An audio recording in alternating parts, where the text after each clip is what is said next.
All right. Hello and welcome to another episode of the Wildcast podcast. Bruce, did you like that music that I was playing just there? It's different. Sounds all right.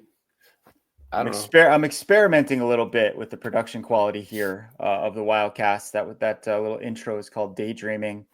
I'll have to work with Justin, who knows a lot more than I do or we do about how to make these things sound good. But hey, we're here. I'm with Bruce Pascoe and Michael Lev, of course, your host, senior writer and columnist for the Arizona Daily Star. Bruce Pascoe, he's sleep deprived. He's a little bit under the Yeah. weather, but he is with us live from Waco, Texas, where he watched and reported on Arizona's victory over Baylor on Monday night. It was a big Monday indeed for Arizona basketball. We are happy to have Bruce here today to talk about the Arizona men's basketball team, which is ranked in the top 20, coming off of an 0-2 week, but a big win against Baylor. And they are really in a good position, I think, in the Big 12. I think the biggest headline from last night, Bruce, was the lineup change.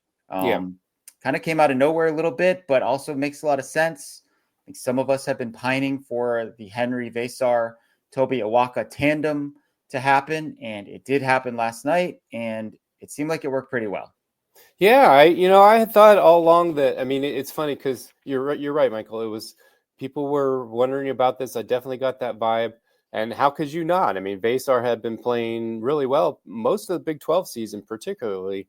And, his versatility and ability to really cause a lot of matchup problems at the four just made him just kind of a no-brainer to get more of a look at it. And then, but I think we talked about this, but it's, they were on a roll. So Tommy Lloyd, like a lot of coaches, he just wasn't going to mess with it until, as long as things are going well, everybody was in their spots, they were on that winning streak, first place tie, etc. Not going to mess with it. Then, boom, they hit a couple games slump, and it gave them the opportunity to try something new, especially Trey Towns. It was interesting the way this played out because Townsend missed a couple of games, and then you got more of a look at those two playing together, and it was an adjustment, not always great at the time, but there were glimpses again that this maybe would be something they might want to look more at. And then and then when Townsend came back against Houston, they started him. They lost that game, didn't get a lot out of Townsend that night or day, and so this kind of made it a good opportunity. It did surprise me mostly in that Lloyd has never made a lineup change this late in the season and since he's been at Arizona, but this seemed to be the time to do it. And the fact that Veesaar also had a really good game against Baylor the first time at McHale off the bench, he had 19 and 7 off the bench. It's kind of why not roll the dice and see what happens, and it worked out pretty well. Tommy's also someone who's liked to have two bigs in his Yeah, lineup. right. Like he kind of thrived on that earlier in his tenure. He would play Tubelis and Ballo together, for example. They'd get that high-low game going. There was some thought that maybe the floor spacing wouldn't be as good with this tandem, but I don't think Trey Townsend is a floor spacer. Among the kind of that group of the four or five guys, Carter Bryant's really the only floor spacer. And if anything, Yeah. I'd say Henri is more of a floor spacer than Trey Townsend because he can hit the 3-point shot on occasion. He's very versatile. I know you're going to write a little bit more about him as you head home from Texas. What do you make of just Henri's rise to prominence here after kind of, I don't know, sort of being a forgotten man a little bit heading into the season? Yeah. Well, honestly, it's kind of one of these things where this is kind of like what you used to see back in college basketball, a guy who might, make a move in his third year. But you did see signs of this. I remember his freshman year, the red blue game, and it's always dangerous to make rushes to judgment from red blue games. But he just showed he could run the floor, he could shoot from some range, and he's just had a lot to his game, and you just thought this guy, if he develops, can really be something. And I think they tried to kind of push that button right away, and Tommy Lloyd played him a fair amount early in that freshman year of 22-23, and then came around. They didn't really trust him. He wasn't considered kind of tough enough to handle the the Pac-12 conference season, and so he kind of fell off the end of the bench that freshman year. And then the next year, of course, he had that golf cart mishap and hurt his elbow, and we didn't even see him the whole year. That happened in October, and then you heard the story, behind the scenes. He came back, I think, sometime mid to late January last year, and then behind the scenes in practice, really started making a move when he was healthy, but he didn't play because I think he wanted to burn that year. And, at that point, the team was pretty set in their rotation, et cetera. So, it was all a lot of behind the scenes stuff. And then, so we didn't really know anything until, this preseason came around, and then he started looking, pretty good. And then, but as of, early this season, November, December, as we know, and has been pretty well documented, this team was a bunch of disparate parts that were talented, but it didn't work together. And, they weren't sure what to do with Krivas. They weren't sure what to do with Carter Bryant. And it didn't all sort itself out until after Krivas was definitely out. And then they moved Carter Bryant in more often at the 4, and Veesaar both at the 4 and the 5. And then, it's sort of relying more on him. And it seems like Veesaar's kind of a little bit easygoing guy, wants to do the right things, kind of, he'll sit there, but if you tell him you're needed or you really get into him, it seems like it makes a difference. And, that since they've really had to rely on him more, it's sort of, I think giving him that additional push. And, possibly we'll see now, maybe being a starter, it does that work for him or not. But, so far anyway, the results were promising for them. Yeah, I think Tommy said last night that Henri is transforming into Hank. Yeah, right. What do you make of that? Do you think those are two different personalities, Henri and Hank?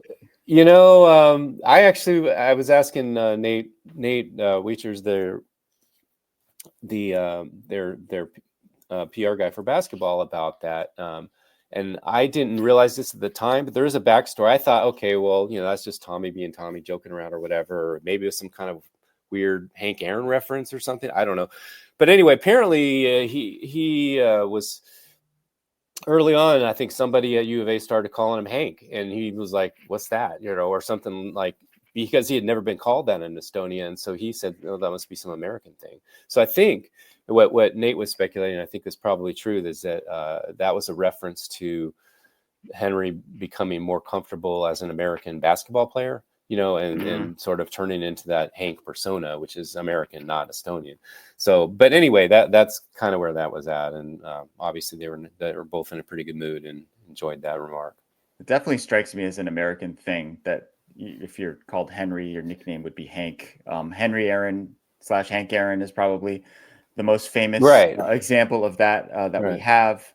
I think probably before he got here and people knew how to say his name, you would have maybe assumed that it was Henri, right? Because he's from Europe and how it's spelled with the I and everything. But I don't know. He kind of plays more like a Hank, I guess. Like, he's very physical and aggressive and throws his body around fearlessly. Right. So I think it's an appropriate. I think that's also what Loy was getting at too. It's just whether or not it's American, it's just he's a baller. Americans, yeah.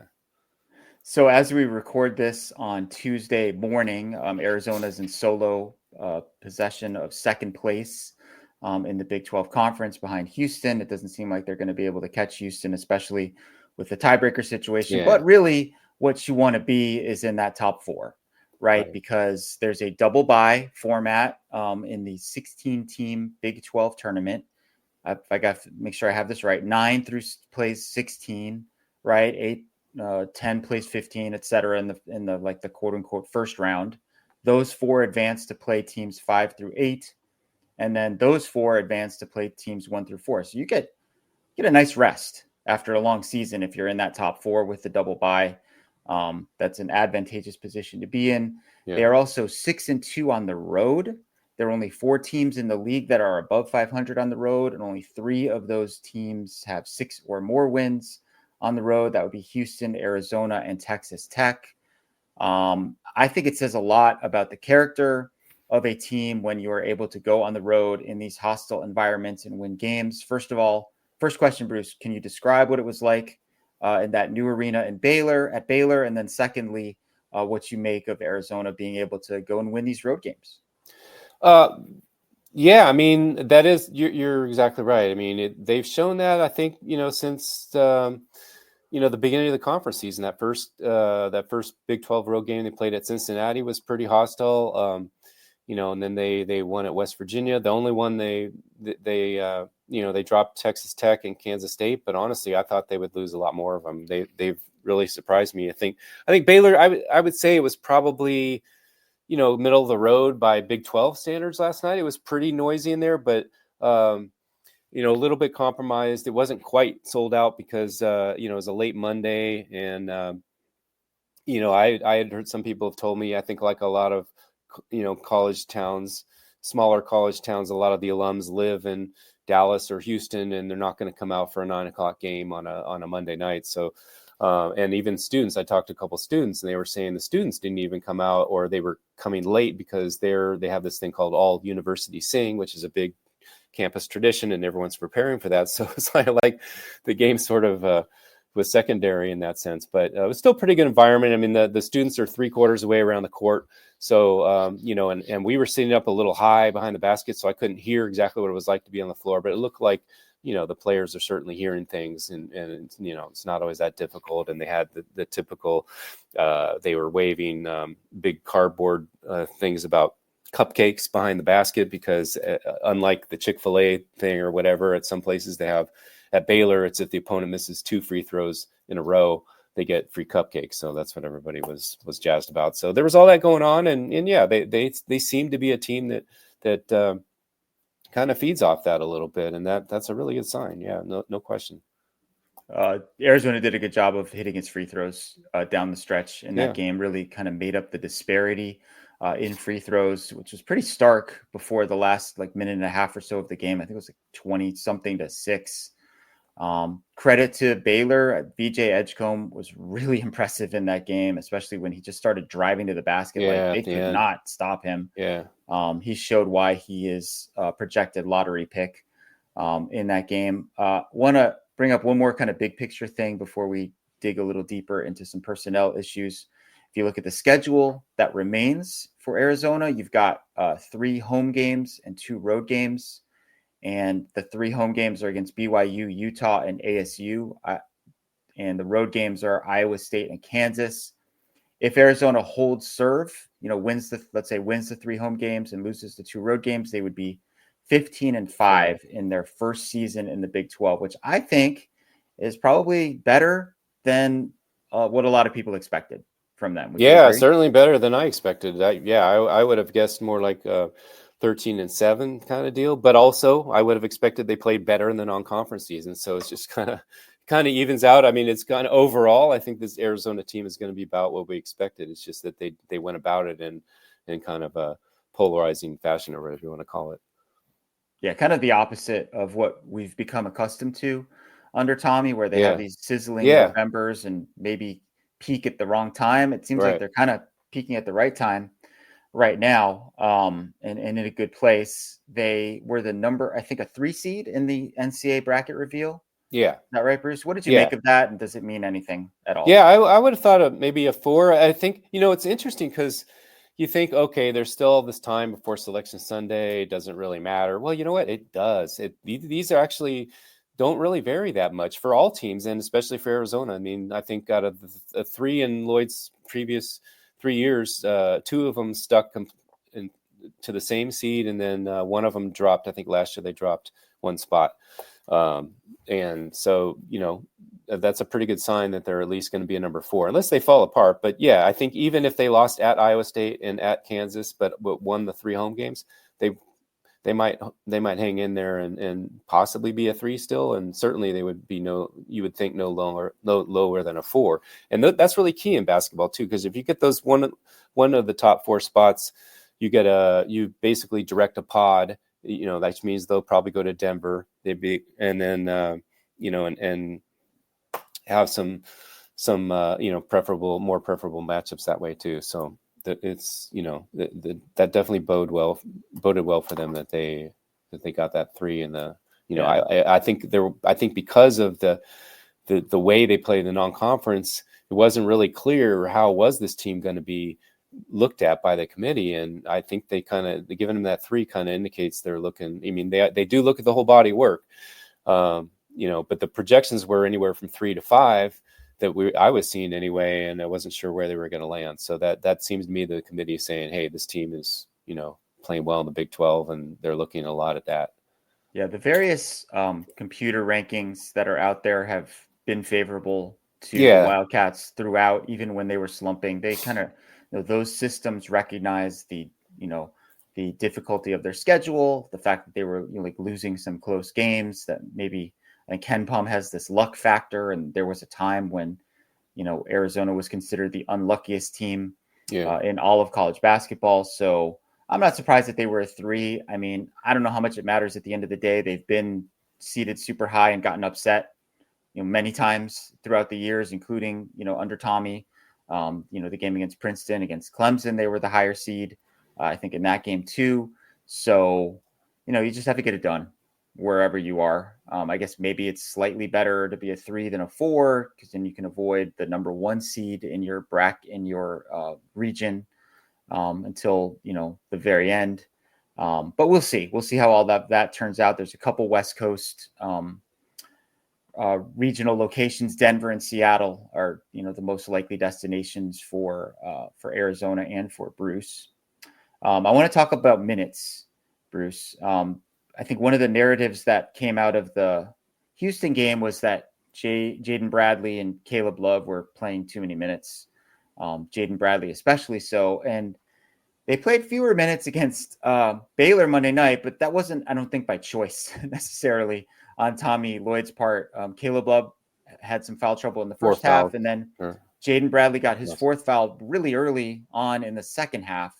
So kind of forced their hand. JB ended up playing 31 minutes and Caleb 28. Do you think there is a problem there overall, though, with the number of minutes those guys are playing? Is there a solution to that problem? Yeah, that's 2 tough questions there. I mean, I think it's funny. I think a lot of us in the media we've been talking about it, and it's I think fans are too. I think, probably a little bit overplaying those 2 guards. It's just a lot. I mean, I think Tommy Lloyd has said, the timeouts for some of these ESPN games on Big 12, they get a little more time in the timeouts. I didn't realize before the season there was a variance, but there is, like another 15 seconds. And then, most of the games of the Big 12 are spread out by at least 2 days. So there's a chance to rest. And you'd think, I don't know, practices aren't open, but you'd think that Bradley and Love probably maybe are taking some reps off in practice or taking it easy. At least physically, I'm not sure. So that may be helping, but it's still, it's a lot of minutes, a lot of pressure. And I think you saw at, in a couple of these games, and I think, particularly at K-State, I think Jaden Bradley, had a decent game overall, but kind of, had a couple of problems there late, missed some shots. I think late in the game, I think in general, the whole team, you could argue the last few games has maybe not been as strong in the last 5 to 10 minutes. And I think that was even the case last night, where they were up by 14 earlier in the second half, before Baylor kind of caught up to them. So there's definitely a case to be made that they're wearing a little bit down, but as your second question said, is there anything to do about it? And that's the tricky part. Obviously they need to give as many more minutes to Carter Bryant, which they have, and that helps in a number of ways. But I think the key is, Bradley at point guard, and you addressed this the other day, like, what do you do if he's on the bench? And doesn't appear that Lloyd trusts Conrad Martinez enough in some of these situations, even though he seems to like him. But the minutes he gives him just aren't there. So then they're when Bradley's out, that means that one of the other guys is the ball handler, and he just hasn't done that much. So it's been a lot, particularly on Bradley, just running that team. And for the most part, Bradley's been unflappable. I'm just saying that it's a lot, and maybe it might help to shave just a little bit if they can afford to. And I think the good thing for them is that maybe some of these games coming up, a few of them, they might have a chance to not maybe rely as heavily on them if they can get up in them. Yeah, I think it's one thing to like a player. It's another thing to trust that player in critical situations. And I think that's kind of where we're at with Tommy and Conrad Martinez. I just feel like, whether it's him or whether it's maybe a little bit of more of Anthony Dell'Orso, who did play a sizable role last night. He got over 20 minutes in that game, and he shot the ball pretty efficiently, especially around the basket. I think he's got some moves. He knows how to reverse the ball, use spin, use the glass. He's a more clever and multidimensional player than he gets credit for. Is not a great defender. I think we all know this, but it's a calculation, right?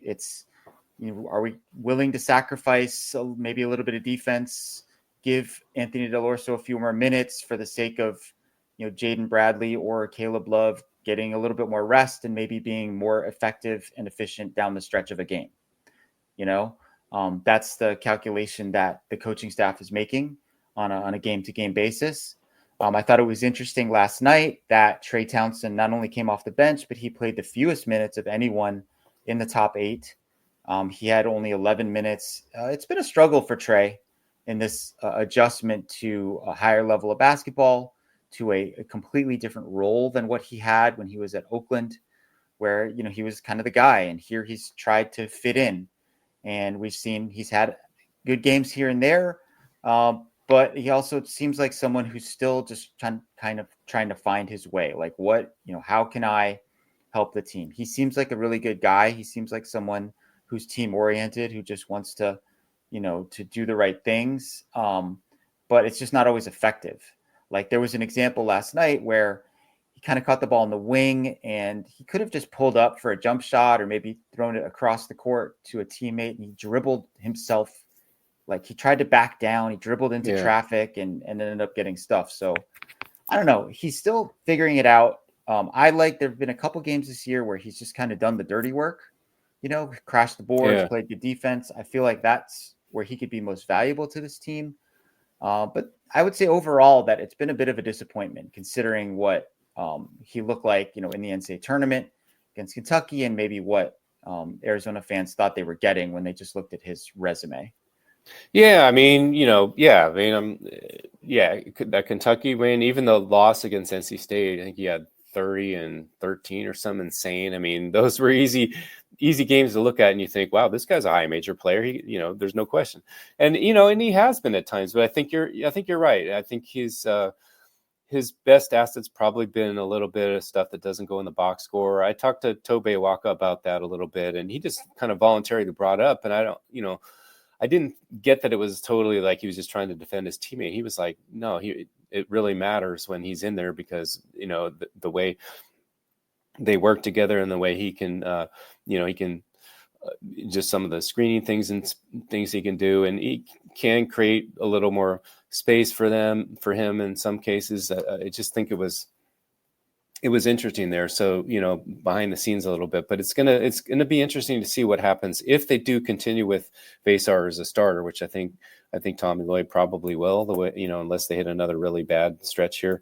And does Townsend accept and carve out that role? Is he comfortable with it? Because this is a guy, he's, last night I had to double check this in AAA. He's never not started a game in 5 years in college basketball. He started every game at Oakland, and so until last night, every game that he was healthy at Arizona. So it's got to be a big adjustment for him, and how is he going to handle this from here on out? And Carter Bryant, of course, is kind of the other option at that position, which you would call the 4. Although when they play Henri and Toby together, I guess Henry's playing the 4 in that scenario, whatever the case. But Carter's in that mix, and he is an ascending player to be sure. He played 26 minutes last night. I thought Fran Fraschilla, you weren't listening to the broadcast as it was going, Bruce, but Fran Fraschilla made a good point that on the last 3-pointer that Baylor attempted that could have kept them in the game, excellent contest from Carter Bryant, who's long at 6'8", and he's springy and he's really active defensively. There are 3 players on the team who are averaging 2+ stocks, steals plus blocks in Big 12 play. Those 3 are Carter Bryant, Henri Veesaar, and KJ Lewis. And those 3 guys are very active and aggressive defensively. I've written this and mentioned this, that KJ and Carter are really the defensive tone setters for this game. I loved how Tommy sprung the full court trap just a couple times last night. But they were timely and effective. I think one of the times maybe forced a turnover, and the other just slowed them down when they were in catch-up mode. Baylor was trying to get down court and get a quick shot up. When you've got Carter Bryant at the top of that trap, and then you've got some really aggressive, handsy, quick guards like KJ Lewis and Jaden Bradley and Caleb Love on the wings, that could be a very effective little changeup that they're able to throw at people. Yeah, I think that probably hasn't been talked about enough. What Bryant is doing in those areas and defensively, but he's dripping with ability. I think everybody can see that. There's a reason why he's got probably the highest ceiling on this team, and he could be a first round pick in a few months if he wants to be. So it's it's interesting to see that he's deployed. And I think in general, just I think because of the way Lloyd's offense is, it's easy to kind of forget about what they can do defensively. But this is not a bad defensive team. They've actually been able to, like you said, use it in some ways, and the trap, and it seems like they pulled out the press probably more often this season than I've seen it, and it's it's been a lot more effective than just like a random trick here or there or whatever. Yeah, it's because of the personnel that they have. I mean, and Carter Bryant, I know there was a mock draft that came out recently that had him, I think, 23rd overall. Yeah, he's still raw though. Like he's a great shooter. We've seen this. He's a very active defender, but he also fouls too much. Sometimes he loses his man. I think he really could use a lot of work in terms of finishing around the basket, kind of having an idea of what he wants to do when he's driving, as opposed to just kind of driving.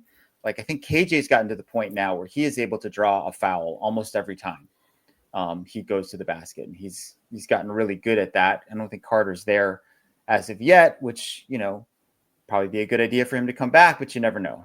Sometimes guys can really blow up over the course of a season. I covered DeMar DeRozan at USC, and it was just sort of a very gradual ascent for him, and everyone kind of knew that he was going to go no matter what. But like by the end of the year, like in the NCAA tournament, he was basically their go-to guy.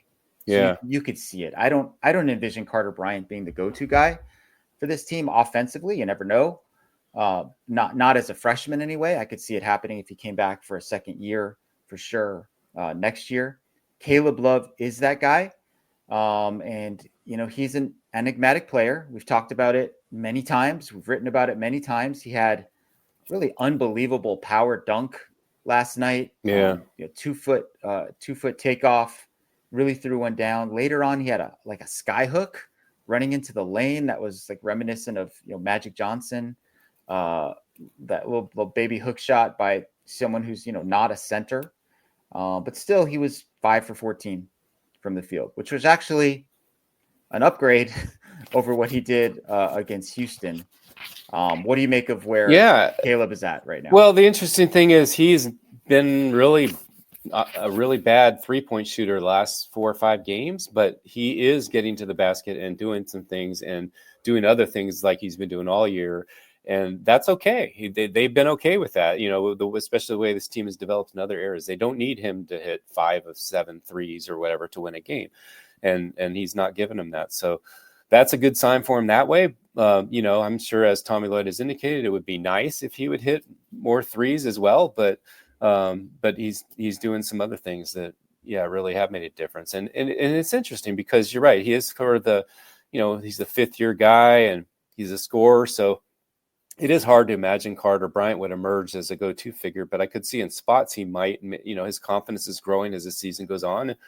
It's going to be a month from now when they get into NCAA tournament games, and you never know. Maybe there is that.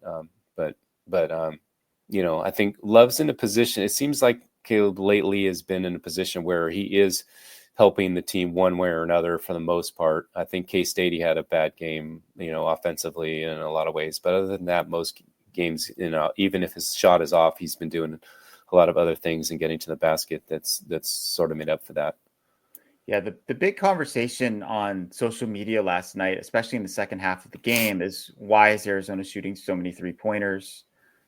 They're not a good Well, 3-point shooting team. Why aren't they going inside more? If you look at their shooting percentage beyond the arc and inside the arc, huge disparity.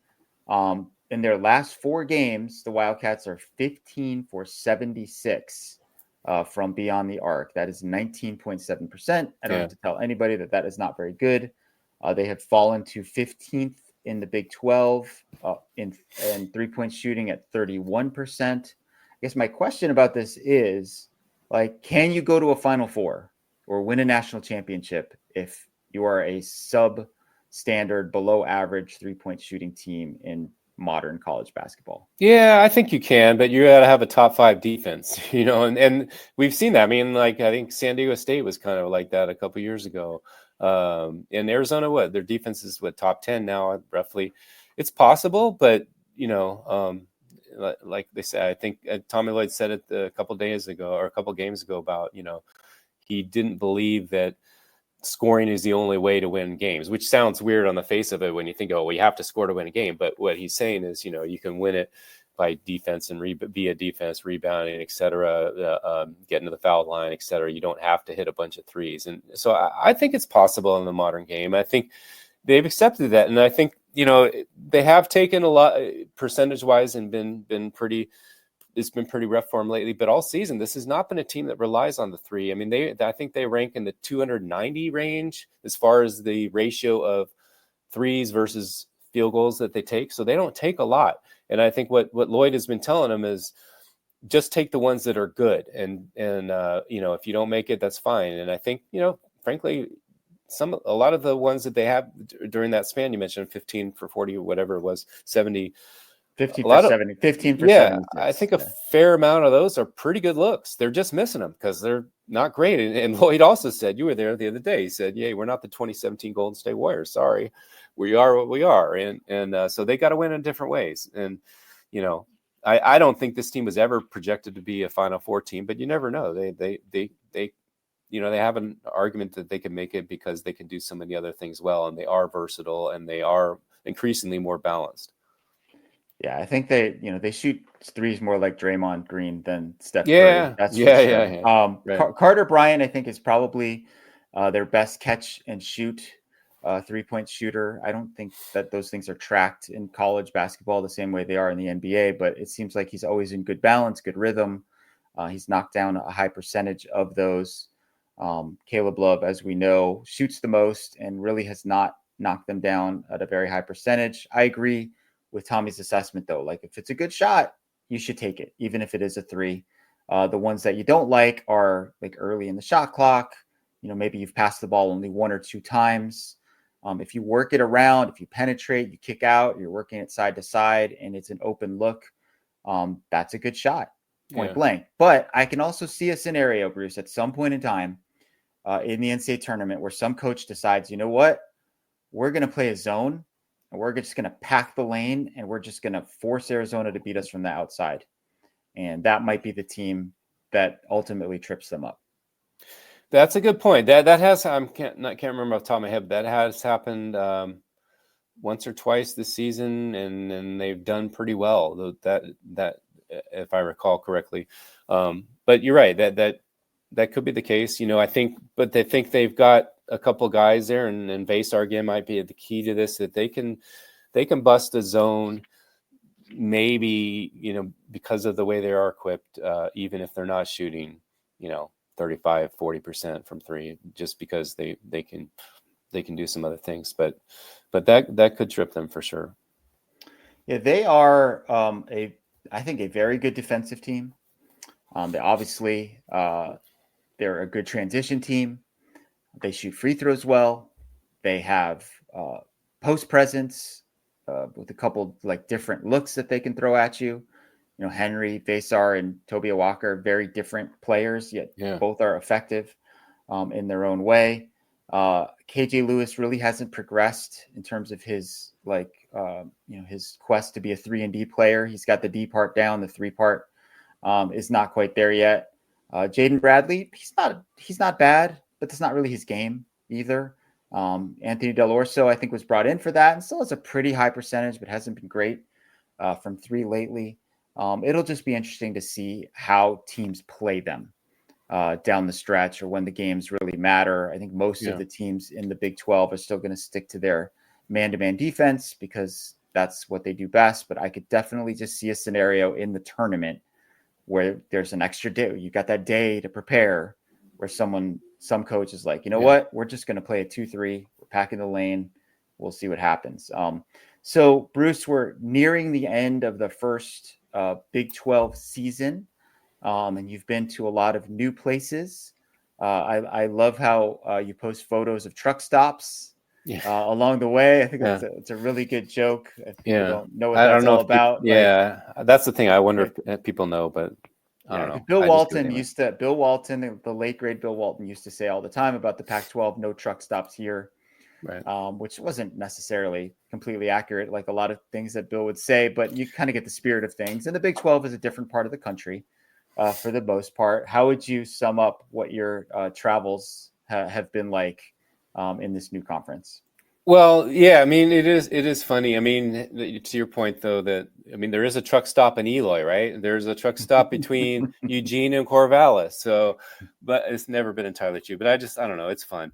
And so, yeah, I mean, I like travel. I like seeing different places and learning about different cultures and traditions and all this. I mean, I stopped at some place yesterday on the way here from Dallas that had some kind of Eastern European pastries or something. I was like, what is this? Oh, kolaches it was or something. And kolaches, yeah. Yeah, and there's like 50 different kinds of them. And I took pictures. I didn't even post them. I got so busy, I didn't even post them. I was thinking about it.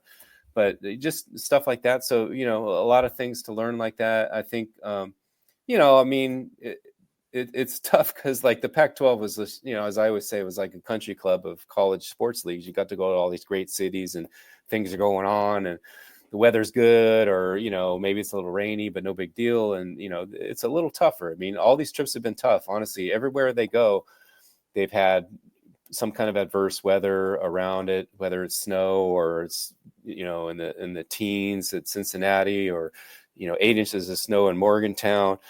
I think Stillwater was freezing. I remember, and then Kansas State last week, I had to hustle my story because this huge storm is coming in and I thought I was okay. And then I get on the highway and the snow's coming in horizontal and I'm trying to drive. And that was just like between Manhattan and Topeka. And then, fortunately got a little better, but it's not been easy, but it's been interesting, I guess I'll say. And then aside from that, I think as we talked about earlier, I think the venues are really interesting because, there is a little more passion here, maybe, partly because it is cold and there's not that much else to do. People are into basketball. And so that's been exciting to see. Did I hear correctly that you went to a Buc-ee's yesterday? Yeah. It's funny because, Brian Peterson, one of our other media, he's always talking. He wears Buc-ee's shirts like every day practically. Yeah. And I've heard about him. So yeah. So, and then they're just, but Brian actually went to one, I think when they were in San Antonio for the tournament a few years ago, he went out of his way to go to one. I'm like, I'm never doing that. But if there's one on the way, I'm going to go. And that's what happened yesterday. There's one from Dallas Fort Worth Airport to Waco. And I stopped in and it was like QT on steroids. It was like they had, like all kinds of shops and they had like 20 different kinds of beef jerkies. This is other stuff I took pictures of again, but I didn't even have time to post them. 20 kinds of beef jerkies. And then they had like a whole bar of like different kinds of barbecue sandwiches you could get. And so I tried some of that and staffers are just, they're all over the place, super helpful. I think that's what they're known for. Just the hospitality and the bathrooms are like immaculate, and then they have a sign outside posting how much money they pay. So they pay a lot for these people. It's just a weird little culture thing. And the gas prices are pretty reasonable. So the pumps are packed and they're drawing people in because of that. And their hospitality, I guess it's something else. It really was. So Buc-ee's is going to open a store in Goodyear, Arizona. Yeah. That will be the closest one that we have to Tucson. I actually went to a Buc-ee's for the first time in the fall family took a little trip to Colorado, and there's one. We drove from Denver up to. We went to Greeley one day. Oh, We went to Fort Collins another day, and there's one on the highway, northbound out of Denver. So we had our first experience at Buc-ee's too. My kids were super excited about it. We had really?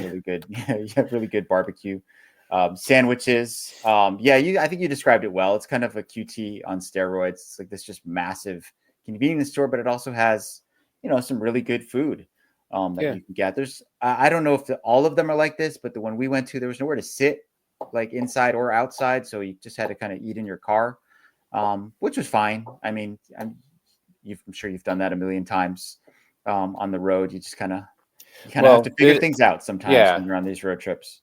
No, actually, it worked out perfect for me. I grabbed a sandwich and I saved it for after the game because I knew I would be coming back at 1 a.m. with nothing open. So it worked out that way. It was pretty good. Yeah, I've been there and done that too. I used to cover the NFL, and those games are on Sundays, and sometimes would cover like the Sunday night game, and you're like, places don't stay open late on Sundays, especially.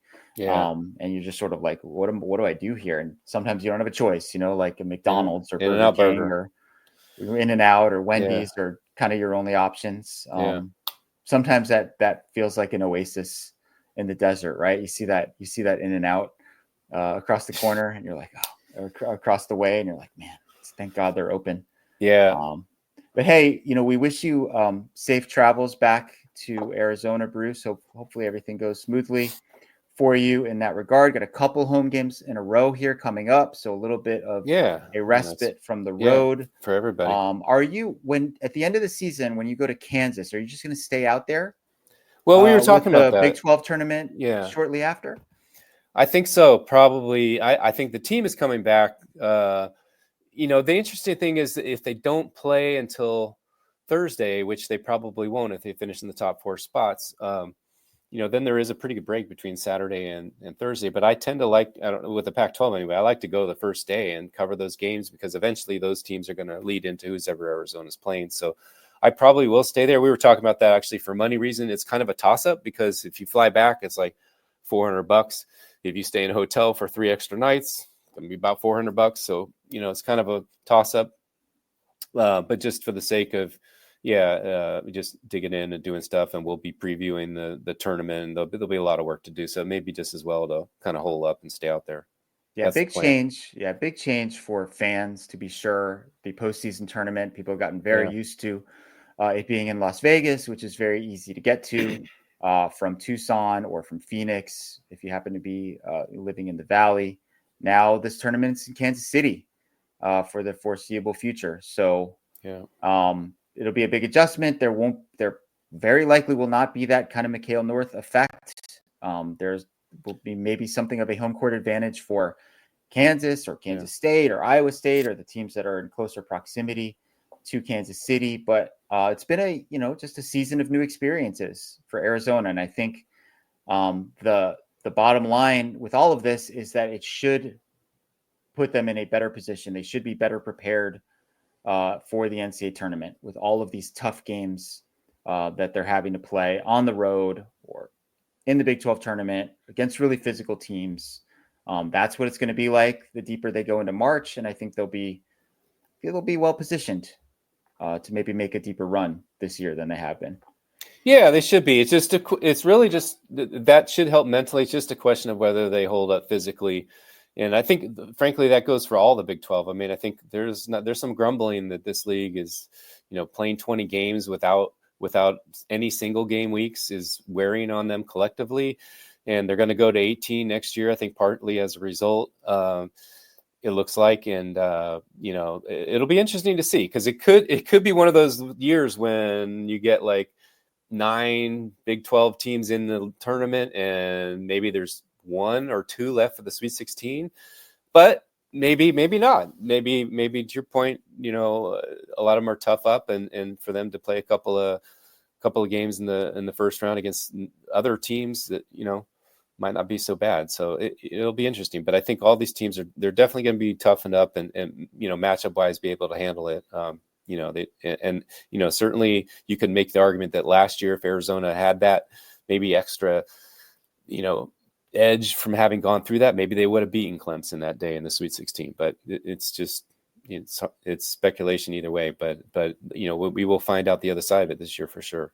We will. I think Iowa State getting healthy right now, getting one of their key guys back is going to be really tough. And Houston just seems like a very unfun team to play against, whether you're in the Big 12 or in the NCAA tournament. They just kind of impose their will on the opposition, and they play the game at their style.